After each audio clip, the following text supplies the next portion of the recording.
한 번 더 인사하지요. 구원받은 우리는 영원히 행복한 사람입니다.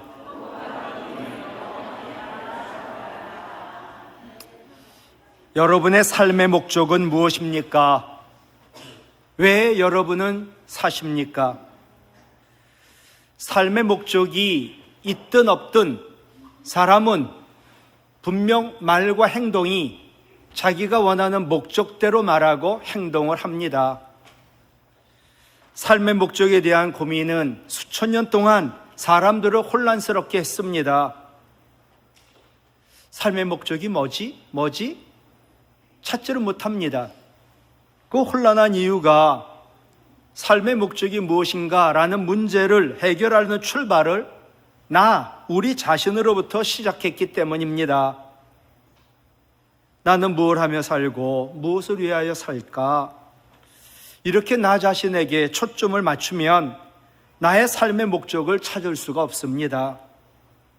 난생 처음 보는 물건을 보면 그것이 무엇에 쓰이는 물건인지 알 수가 없습니다. 그 물건을 만든 사람과 그 물건의 사용 설명서만이 그 물건이 만들어진 목적을 알려줍니다.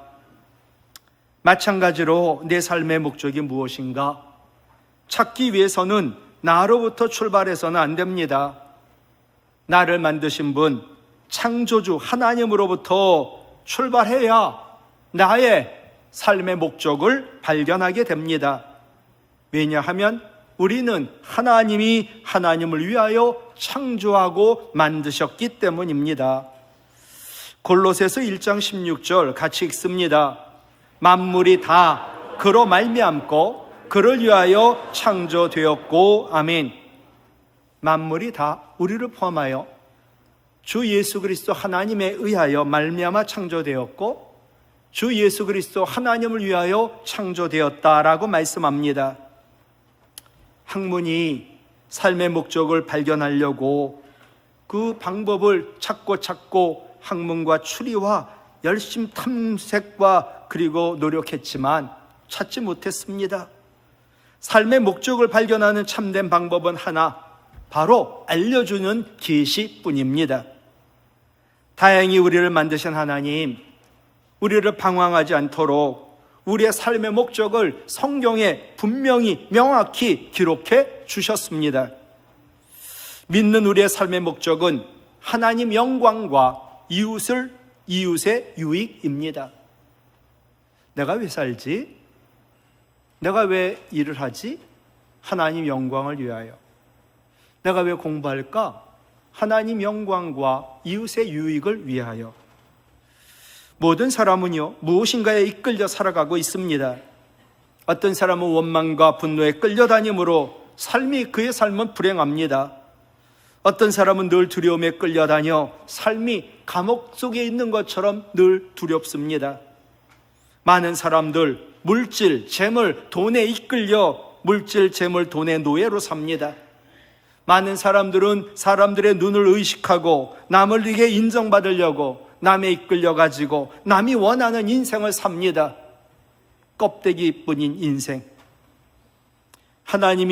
그러므로 하나님이 우리 삶에 대하여 가지고 계신 목적을 안다는 것, 인생 가운데 가장 먼저요, 가장 중요한 일입니다. 목적 없는 삶은 소망도 없고 영혼도 없고 참으로 헛된 것뿐이기 때문입니다. 소요리 문답의 제1번 물음이 사람의 제일 되는 목적이 무엇이냐?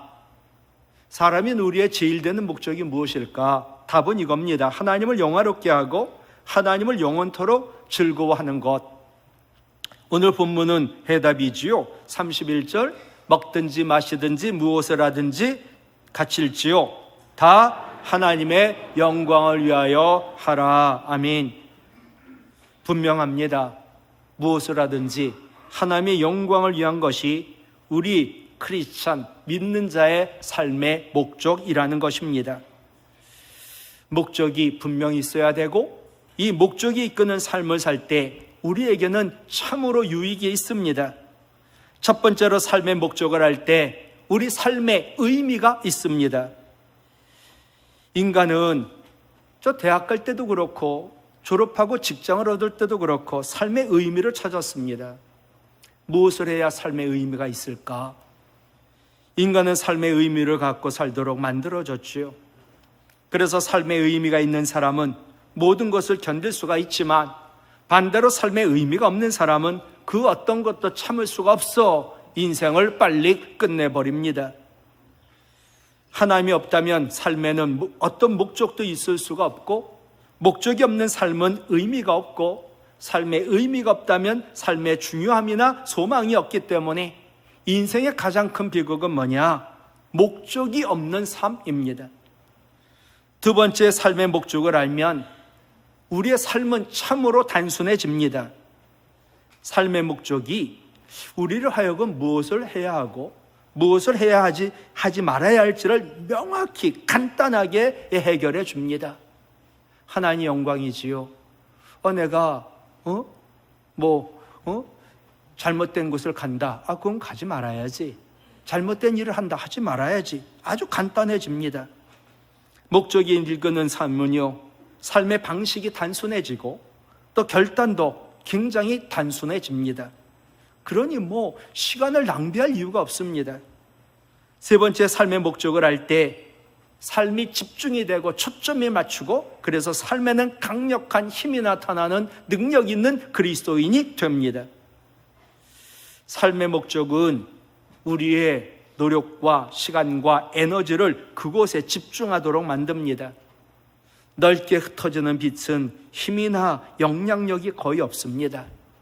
그런데 그 흩어져 있는 빛을 초점에 집중해 맞추게 되면 큰 에너지, 큰 힘을 발휘해 산도 태워버릴 수가 있습니다. 마찬가지로 삶의 목적이 초점이 되어 온 시간과 에너지와 힘이 그것에 모여진다고 한다면 우리는 강력한 힘을 발휘하는 능력 있는 그리스도인이 됩니다. 네 번째, 삶의 목적을 알 때 우리의 삶의 동기가 유발이 됩니다. 삶의 목적이 없으면 삶의 열정이 식어지고 의미 없는 일조차도 염려하게 되고 삶의 기운과 기쁨과 즐거움도 사라지고 삶의 동기 유발이 없으니 삶이 살 재미가 없습니다. 다섯 번째, 삶의 목적이 없을 때, 삶의 목적을 알 때 소망이 있고 영원이 있습니다. 여러분, 세상 사람들 보세요. 내가 이 땅에서 오랫동안 살 줄 알고요, 이 땅에서 영원한 유산을 남겨요. 안 먹고 안 입고 안 쓰고 통장에 모으고 땅을 사고 집을 사고 영원한 유산을 만드는데 인생을 다 보냈어요. 길어야 100살. 근데 결국 죽더라고요. 그러니까 영원한 유산이라고 만들어 놓은 것이 이 땅에서 유산을 남기는 것으로 그 인생 끝이 나더라고요.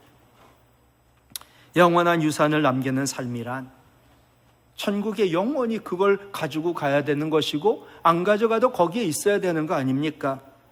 그것은 이 땅에서 믿음 생활하며 영혼을 준비하고 하나님의 영광을 위한 목적이 이끄는 삶을 사는 것뿐인 줄로 믿습니다. 오늘 고린도 이 전서 10장 31절로 11장 1절의 내용이 이래요. 고린도 교회, 우리 도운동 교회라고 하면 용문 시장에서 파는 고기가 있는데, 이게 거의가 대부분이 우상에게 바쳤던 제물로 드려진 고기가 용문시장에 나와 있는 거예요. 도운동 교회가 늘 싸우고 다투고 분쟁이 있는 거예요. 목사님 어떻게 하는 게 좋겠냐고. 구원도 아니에요. 복음도 아니에요.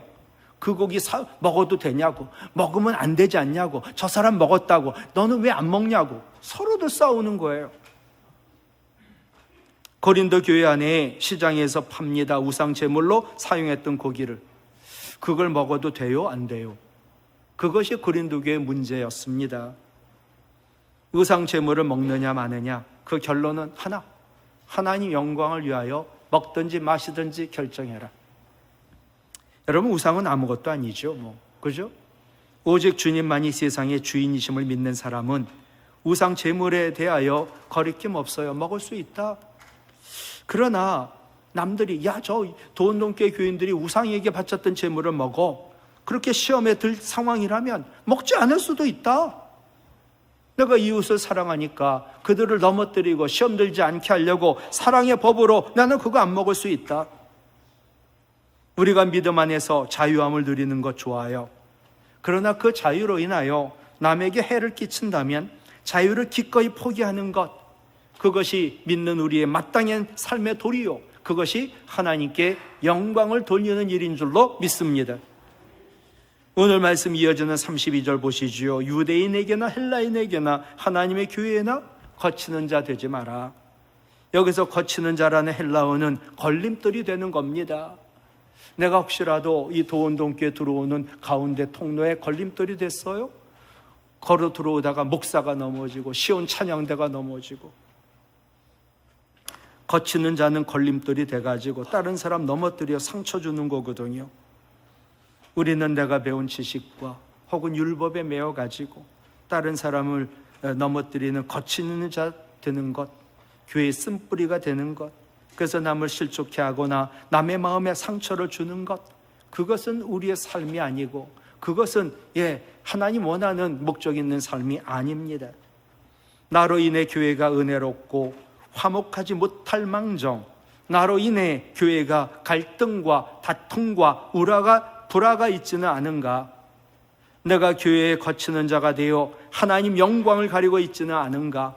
늘 하나님 앞에서 두려운 마음으로 나 자신을 깊이 성찰하고 말하고 행동해야 합니다. 말에 대한 거, 행동에 대한 거 반드시 책임 묻습니다. 바울은 자신에게는 어떤 것이든 먹을 수 있는 믿음과 자유가 있다. 그러나 하나님의 영광을 위하고 이웃에게 유익을 주기 위한 이웃 사랑을 실천하기 위하여 나는 그 고기 안 먹어도 좋다. 형제를 실족시키지 않는다면 그는 그렇게 로마서 8장에 고백을 하고 있더라고요. 또한 그 고기를 먹는 자도 주를 위하여 먹는 것이고 그 고기를 먹지 않는 자도 주님을 위하여 먹지 않은 것이므로 먹는 자는 먹지 않는 자를 업신여기지 말고 먹지 않는 자를 먹는 자를 비판하지 말라. 근데 우리는 어떻습니까? 내 생각, 내 개념, 내 경험, 내가 만들어 놓은 어떤 룰에 의해 가지고 먹어라, 먹지 마라, 하라, 하지 마라, 그거 가지고 교회가 서로 비판하고 싸우고 난리가 납니다. 그것은 하나님의 영광을 가리는 거지요. 그런 교회는요, 이 땅에서 사라지겠지요. 소아시아 7교회처럼 말이지요. 우상 제물을 먹는 문제와 같이 구원과 상관없는 문제는 각자의 믿음과 경험과 생각의 차이로 인해 서로 다를 수 있습니다. 그러므로 그거 가지고 함부로 남을 비판하고 남을 정죄하고 그리고 다투어서는 안 됩니다. 그거는 교회가 아닙니다. 하나님 영광을 위하여, 이웃을 유익을 위하여 나 자신의 유익을 포기할 수 있는 것, 하나님의 영광과 이웃의 유익을 위하여 나의 자유를 절제할 수 있는 것, 그래서 하나님의 사랑을 실천하는 것, 그것이 믿는 우리의 삶의 목적이 되어야 되고 그것이 하나님의 영광을 드러내는 것이지요. 여러분 어떻습니까? 교회에서 신앙생활하며 하나님의 영광을 위하여, 우리 교회의 성도들 유익을 위하여, 교회의 유익을 위하여 정말 내가 말할 것도 참고 나의 유익도 포기하고 있습니까? 아니면 내가 할 말 많고 내가 할 수 있는 것 많아도 그 자유를 절제하고 있습니까? 그래야 교회가 되고 하나님 기뻐하시는 하나님의 교회로 영광이 떠나지 않는 교회가 됩니다. 하나님 영광 떠나면 사람도 개인도 교회도 끝장입니다. 이 땅에서 사라집니다. 두 번째, 우리의 삶의 목적은 뭔가? 그리스도를 본받는 것이라는 겁니다. 그리스도를 본받는 게 목표가 될 수도 있지만 그리스도를 본받는 것이 우리의 삶의 목적이요, 그래야 우리가 그리스도인이 되고 그래야 우리는 그리스도 복음을 전할 수 있으니까. 오늘 말씀 로마서 11장 1절 같이 읽지요. 내가 그리스도를 본받는 자가 된 것 같이 너희는 나를 본받는 자가 되라. 아멘. 사도 바울 대단하지요. 내가 그리스도 예수를 본받았어. 그래서 내가 그렇게 살았어. 그러니까 너희가 그리스도 예수를 본받는 자가 된다면 나처럼 살아. 지금 그렇게 얘기하는 거예요. 사도 바울은 자신이 그리스도를 본받은 것 같이 자신을 본받으라고 명하고 있습니다.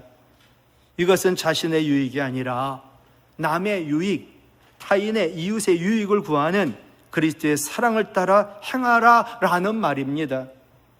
내 유익 내려놓고, 내 자유 내려놓고, 나의 권리 내려놓고 그리스도의 사랑을 행한다.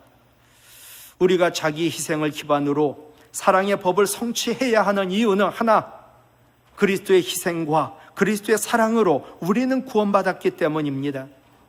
성도는 그리스도 예수를 본받아 스스로 낮아져야 되고 희생함으로 나를, 하나님 사랑을 우리의 삶 가운데 드러내야 되고 하나님 기뻐 받으실 만한 향기로운 제물의 삶으로 하나님께 드려야 합니다.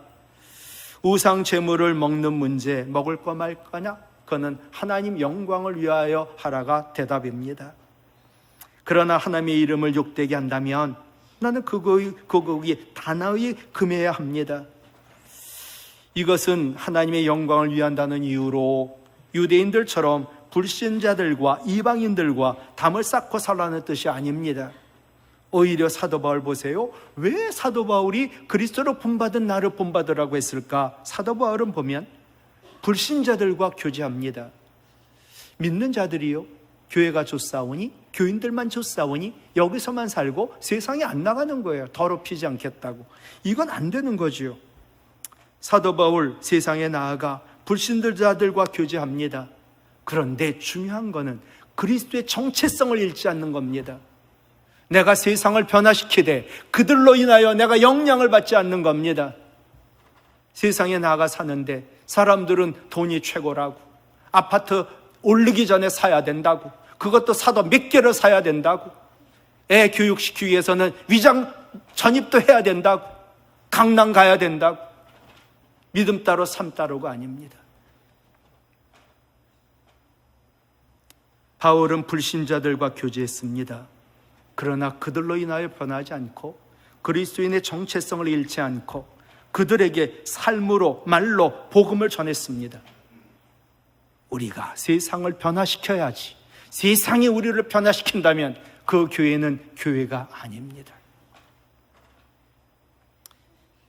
이것은 세리나 창기와 거리낌 없이 어울리셨던 예수님. 그 예수님은 세리, 창기, 죄인들과 어울렸습니다. 그러나 그들에게 영향받아 죄인 된 게 아니라 죄를 짓지 않으시고 도리어 죄인들에게 복음을 전하고 삶으로 사랑을 전해 그들을 구원하였습니다. 변화시켰습니다. 죽어가는 죄인들의 생명을 구원하려고 생명까지 주셨습니다. 바울은 이런 예수님을 본받아 살았지요. 그리스도를 본받아를 설명을 해야 되겠는데 이걸 어떻게 설명할까? 제가 수학을 엄청 좋아합니다. 그러니 말씀도 논리적이지 않으면 저는 전할 수가 없습니다. 하나님의 영광을 위한 게 목적이고 남에게 유익을 주는 게 우리의 삶의 목적이고 그건 그리스도를 본받는 게 우리의 삶의 목적이라면 도대체 그리스도를 본받는다는 게 도대체 뭐야? 여기서 밤 11시에 막혔어요. 나 빨리 자야 오늘 설교하고 또 오후에 어디 가서 또 말씀 전하는데 로마서 15장 5절을 보니까 그리스도 예수를 본받아 라고 되어 있습니다. 그리스도 예수를 본받아라. 그것이 그리스도인의 삶이다. 여러분, 예수 그리스도가 누굽니까?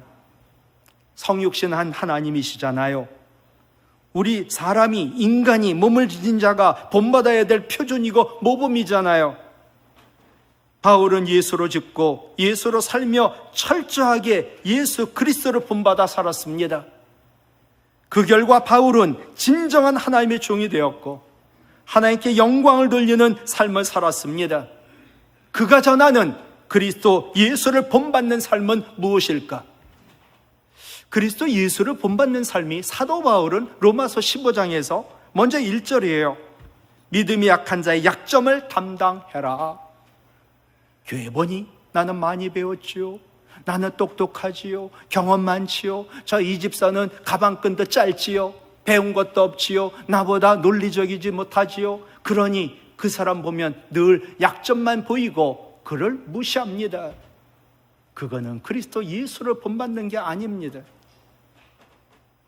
로마서 15장 1절, 믿음이 강한 우리는 마땅히 믿음이 약한 자의 약점을 들춰내 그것을 까발리지 말고 담당하고 내가 그로 인하여 기뻐하지 않는 거다. 예.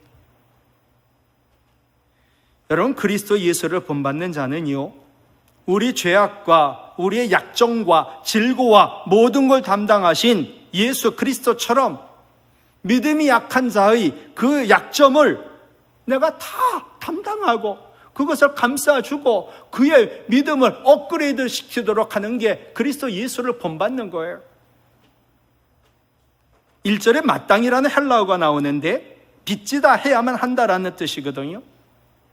믿음이 약한 자의 약점을 담당하는 것은 네가 장로니까 안수집사니까 권사니까 목사니까 선택해야 돼가 아니에요. 의무예요. 의무.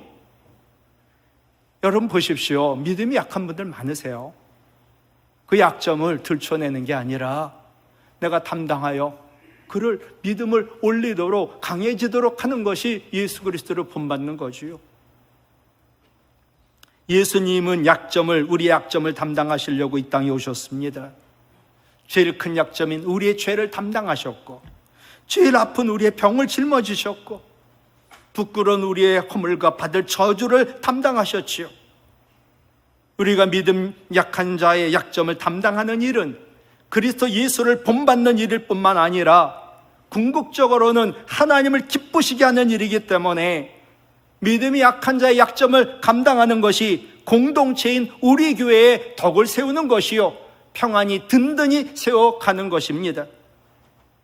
두 번째, 그리스도 예수를 본받는다는 것은 참는 거지요. 인내와 위로로 소망을 잃지 않고 소망을 갖는 거지요. 주님 일 하다 보니까 얘기가 많아요. 나 그럼 안 한다. 나 그만둔다. 여러분, 그건 소망이 없는 거지요. 여태껏 누굴 위해서 일했습니까? 로마서 15장 4절, 기록된 바, 성경에 기록된 바는 우리의 교훈을 위하여 기록됐다. 우리로 하여금 인내 또는 성경의 위로로 소망을 가지게 하려고.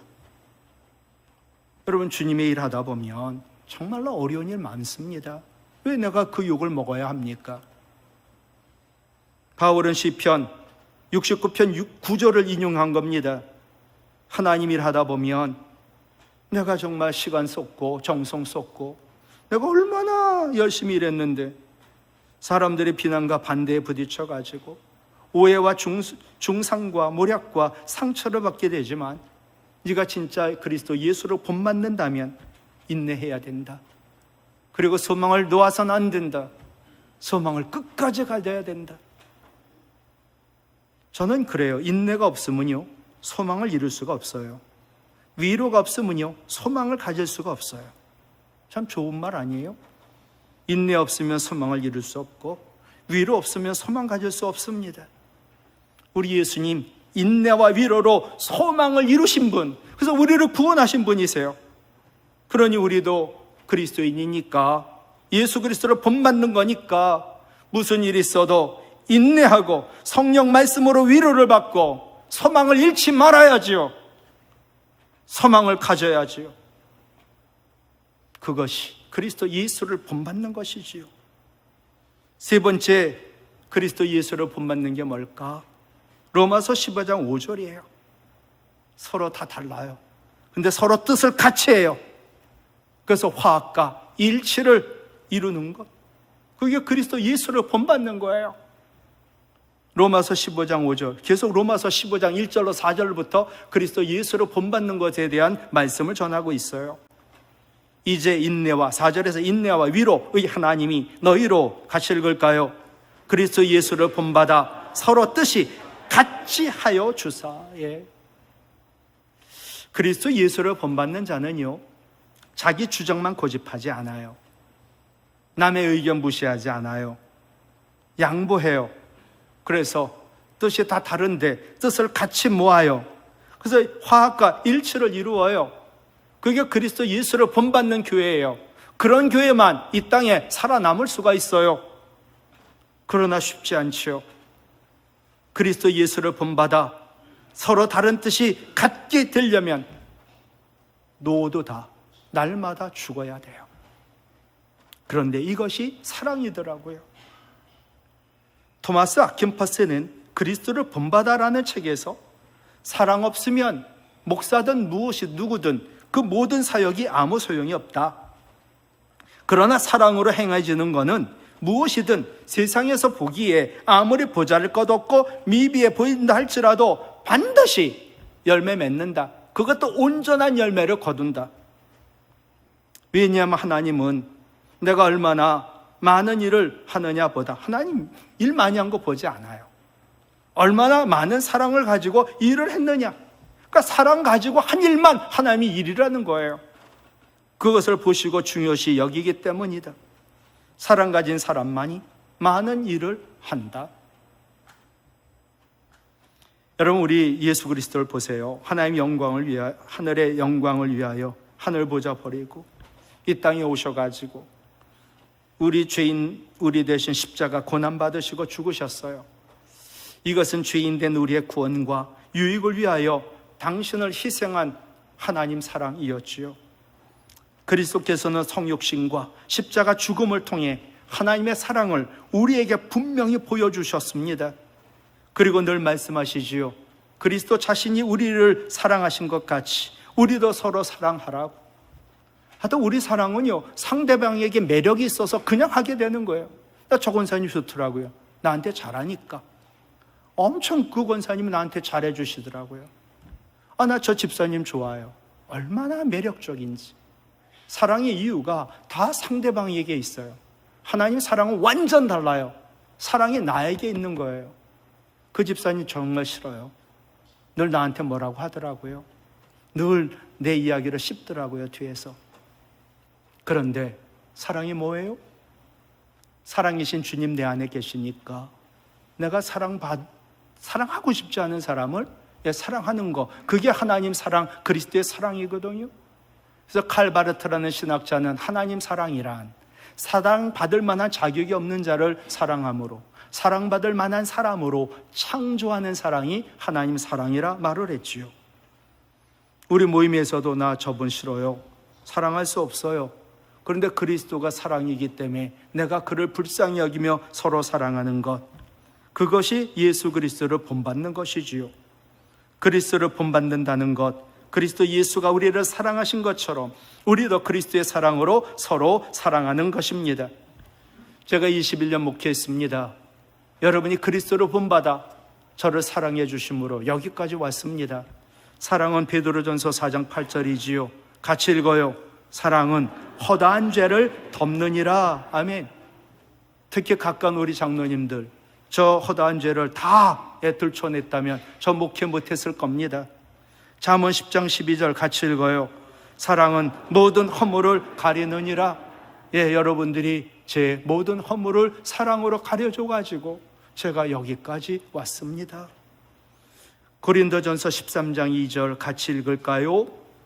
믿음이 있을지라도 사랑이 없으면 내가 아무것도 아니요. 믿음 좋은 목사, 장로, 권사, 안수집사, 근데 사랑 없어요. 그 사람 아무것도 아닙니다.